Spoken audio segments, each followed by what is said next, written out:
نحمد ونصلی علی رسولہ الکریم واما بعد فاعوذ باللہ من الشیطان الرجیم بسم اللہ الرحمن الرحیم۔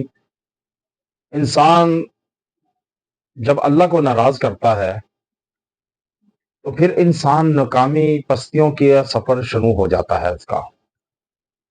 آج اللہ کو ناراض کر کے دنیا والوں کو راضی کرنے کو اہم سمجھا جاتا ہے، چاہے وہ شادی ہو یا فوتگی ہو، اس میں خاندان کو اہمیت دی جاتی ہے، فوقیت دی جاتی ہے اللہ پر، کہ جو اللہ کے احکامات ہیں ان کے مطابق نہیں عمل کیا جاتا، جس کی وجہ سے آج ہماری شادیاں ناکام ہیں، زیادہ شرح طلاق کی ہے، اور جو رشتے ہوتے ہیں وہ پایا تکمیل تک نہیں پہنچتے، ناکامی کا سامنا کرنا پڑتا ہے، دو خاندان ٹوٹ جاتے ہیں اور لڑکا لڑکی جدا ہو جاتے ہیں اور طلاق کی نوبت تک جا پہنچتی ہے بات۔ اب اس کی وجوہات کیا ہیں، کیوں ایسا ہوتا ہے؟ کہ یاد رکھیں، جب اللہ کو ناراض کر کے دنیا والوں کو خوشی کو اہم سمجھا جائے گا، اہمیت دی جائے گی، فوقیت دی جائے گی، تو پھر وہ کام نقصان ہی اٹھائے گا، اس کام میں اس میں فائدہ نہیں ہے۔ حالانکہ ہونا یہ چاہیے کہ اللہ کو فوقیت دینی چاہیے، اللہ کو راضی کرنا چاہیے۔ یاد رکھیں، دو چیزیں ہیں انسان میں اہمیت کی حامل ہیں، ایک تو انسان کی خوشی ہے اور دوسرا انسان کا غم ہے۔ اب یہ دو چیزوں میں اللہ کو یاد رکھنا چاہیے، سامنے رکھنا چاہیے، اور پھر شریعت کے مطابق چلنا چاہیے، کہ پھر آپ کو پتہ چلے گا کہ آپ کس سمت کی طرف سفر طے کر رہے ہیں۔ اللہ کو راضی کر کے اگر یہ سفر طے کرتے ہیں تو آگے کامیابیاں ہی کامیابیاں ہیں، اور آپ دنیا اور آخرت دونوں میں کامیاب ہوں گے۔ اگر یہ دو چیزوں میں آپ اللہ کو ناراض کر کے مخلوق کو راضی کرتے ہیں، خاندان والوں کو راضی کرتے ہیں، اہمیت دیتے ہیں، فوقیت دیتے ہیں، تو پھر جان لیں کہ دنیا بھی گھاٹے کا سودا کر رہے ہیں، ناکام ہیں آپ، اور آخرت میں بھی ناکامی کا سامنا کرنا پڑے گا۔ اس لیے آپ کو چاہیے کہ سب سے پہلے اللہ کو راضی کریں، اللہ کو خوش کریں۔ جب اللہ راضی ہوگا تو پھر آپ کے جو دنیا کے کام ہیں یا آخرت کے کام ہیں سنورنا شروع ہو جائیں گے، آپ کی زندگی سے تکلیفیں، غم، پریشانیاں ختم ہونا شروع ہو جائیں گی۔ جو سفر آپ ناکامیوں کا طے کر رہے تھے وہ ناکامیاں کامیابیوں میں کنورٹ ہو جائیں گی، اور آپ کی کامیابی کی طرف سفر طے شروع کر دیں گے۔ اسی لیے کہ لازم ملزوم ہے کہ آپ اللہ کو راضی کریں۔ اب اللہ کو راضی کرنے کے لیے کون سا عمل ایسا ہے کہ جس کی وجہ سے اللہ ہم سے راضی ہو جائے؟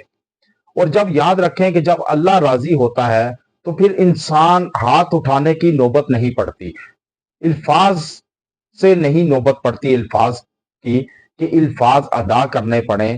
پھر آپ جب اللہ آپ سے راضی ہوگا تو پھر آپ دل کی کیفیت سے جو تصور کریں گے اللہ قبول کرے گا، اللہ وہ عطا کرے گا، وہ نعمتیں عطا کرے گا جن نعمتوں کے آپ مستحق ہیں، کیونکہ اللہ آپ سے راضی ہے۔ جب اللہ راضی ہوگا تو پھر آپ کے بگڑے کام سنورنا شروع ہو جائیں گے، اور پھر جو لوگ آپ کے پیچھے پڑے ہیں، آپ سے حسد کرتے ہیں، آپ کو نقصان پہنچانے کے در پہ رہتے ہیں، کوئی موقع خالی نہیں چھوڑتے کہ جس پر آپ پر جپٹا جائے اور آپ کو نقصان کی طرف دھکیلا جائے، نفع سے روکا جائے۔ لیکن جب اللہ راضی ہوتا ہے، دنیا ایک سائڈ پہ ہو جائے آپ کو نقصان نہیں پہنچا سکتے، اور جب اللہ راضی ہوتا ہے، ناراض ہو آپ سے، تو پھر ساری دنیا ایک طرف ہو جائے آپ کو نفع نہیں پہنچا سکتی۔ اس لیے نفع نقصان کا مالک اللہ ہے۔ تو پھر جب نفع نقصان کا مالک اللہ ہے، دینے والا اللہ ہے، لینے والا اللہ ہے، تو پھر آپ اللہ کو راضی کریں تاکہ آپ کو نفع وہ دے، نقصان سے دور رکھے، اور آپ کو وہ عطا فرمائے کہ جس کے آپ مستحق ہیں، پھر وہ عطا بھی کرے گا کہ جو آپ کے وہم و گمان میں نہیں ہوگا۔ اب اللہ کو کیسے راضی کیا جائے؟ آج جو میں آپ کو وظیفہ بتلانے جا رہا ہوں، یہ ایسا وظیفہ ہے کہ یہ جو شخص روزانہ 100 مرتبہ پڑھ لے گا، کسی ٹائم بھی پڑھ لیں، ٹائم کی کوئی قید نہیں ہے، پابندی نہیں ہے، آپ کسی ٹائم بھی پڑھ سکتے ہیں، جس ٹائم فارغ ہوں آپ اس ٹائم پڑھ لیں۔ تو اس لیے یہ وظیفہ آپ وظیفہ حیات بنائیں، معمول بنا لیں، انشاءاللہ تعالی اللہ کی نگاہ کا مرکز رہیں گے، اللہ کے راضی رہے گا، آپ سے راضی ہوگا، تو پھر اللہ آپ کو کبھی نقصان نہیں پہنچنے دے گا، چاہے دنیا ہی کیوں نہ پوری آپ کو تلی ہو آپ کو نقصان دینے کے لیے۔ اب وہ وظیفہ کیا ہے کہ آپ نے اول و آخر درود ابراہیمی ایک ایک مرتبہ پڑھنا ہے۔